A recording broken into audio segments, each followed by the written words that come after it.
Ryan Austin, thanks for joining us on Moorlands Radio. Frustrating afternoon here at Stamford as we go down 2-0 at Stamford.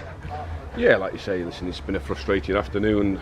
We were never really at the races. I'm being honest. We had too many of our players that haven't been performing to the levels and the standards that they've set in recent weeks. So if you come to places like this and you're not at the races, then you don't come away with anything, which is inevitably what's happened today. But like I say, it's a disappointing performance and disappointing result. Yeah. Thoughts on their penalty in the first half? I think quite a lot said it was controversial. It's probably the best word to describe it. Listen, it's not a penalty. It's a fact of the matter. It's not a penalty. The referee's changed the game, and the less I say about the referee, it's the worst referee I think I've ever seen at this level of football. I've just heard that it was his first game at this level, and you can tell. And the thing is that they're putting people like that in charge of games, and you're wondering why you're getting frustrated. Obviously, people work hard day in, day out and prepare for games to have them ruined by people like that. So, what chance have you got? I mean, there's no one else in the ground thinks it's a penalty, and he decides to give a penalty, and then that changes the game, obviously. Yeah. I've heard quite a few people say as well, he's consulted with his linesman, the linesman's potentially given it. I don't know if you've had a better view being on the touchline, being able to speak to the linesman. Well, the linesman's not flagging. I've looked straight away at the line. The referee's not give the foul for 3 seconds after. He's looked at the linesman, the linesman's flags down. So how they've managed to come up with the fact that it's a penalty is beyond everybody. And then obviously our lads are frustrated, and rightfully so, because they've been done out or cheated out of a penalty that's not a penalty. Yeah. And then the second goal midway through the first half, a bit disappointing. They've caught you on the break in many ways. Yeah, I think a little bit there. I mean, obviously we've probably lost the shape a little bit and gone a little bit too gung-go too early.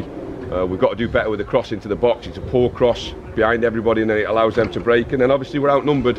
And to be fair to the lad, he's had a great touch and he's finished it well. I'll give him credit for that, because he's showed a bit of quality, probably the only bit of quality that's been on show all afternoon from both sides. And he's obviously managed to put it in the back of the net and wrap up the points for him. Yeah, I think it was a great attacking move to get the penalty for Kidsgrove there.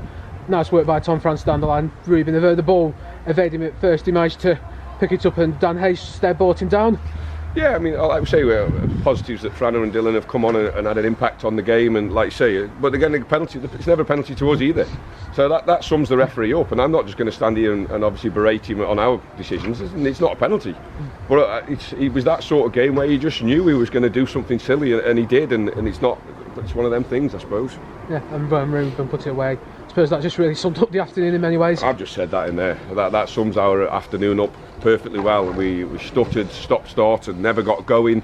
And like you say, we were never at the races. But one thing is that we'll regroup, we'll stick together, because we've got a good dressing room in there, we've got a good squad. We haven't shown that today, but we've shown it in recent weeks and recent months. And that won't change overnight, so it's important that we're positive about the way we react from this, and then we put another run together and obviously keep aiming towards that playoffs. Yeah. Floodlights have gone out here, but the floodlights ain't going. The lights ain't going out on the Kidsgrove playoff places. You can still get there with this team, can't you? I wish the floodlights had gone out at 3 o'clock, to be fair, so I wouldn't have to watch that for another 2 hours. Because if I'd paid to get in, I'd want my money back after watching that. I'm not.